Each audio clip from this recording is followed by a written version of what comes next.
I'm Jocelyn Russell, and I am the sculptor for the Secretariat monument to be installed in the Lexington area for the end of 2019.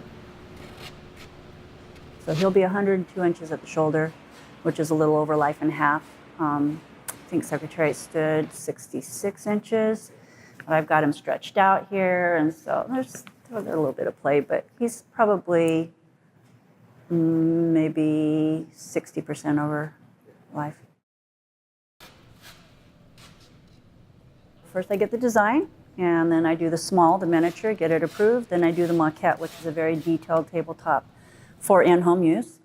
Then they scan that three-dimensionally, plug those numbers into a CNC program, and then they cut at whatever size I want. If I say 102 inches at the shoulder, this is a rate of enlargement is 9 on this, and so they go to 102 inches, and they cut all the pieces, assemble them. I put clay on them.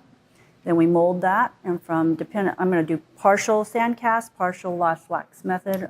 So the face will be done in lost wax. So there'll be a rubber mold, then a wax poured, then a shell mold, and then that's filled with hot bronze, and then they hammer the shell off and weld the pieces together. So he's probably going to be in maybe 40 pieces, and all of them will be welded three-dimensionally, and then all the weld lines are blended in and sandblast, and then the final color.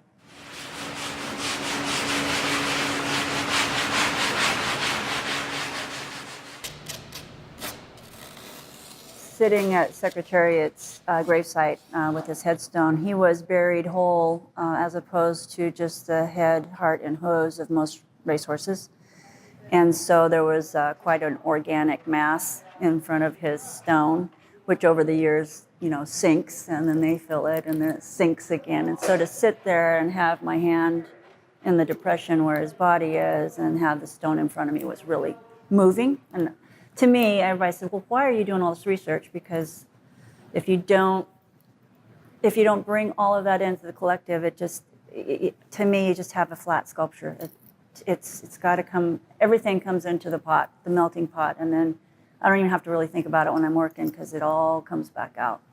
The visit with the jockey and his wife was phenomenal. It was just really, you're really with, like Diane Lane said, Ronnie Turcotte was elevated to first man on the moon, his status, because he had just won the Triple Crown on this amazing horse.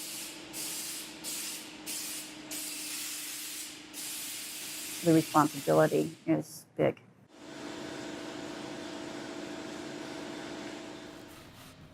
I didn't take it lightly.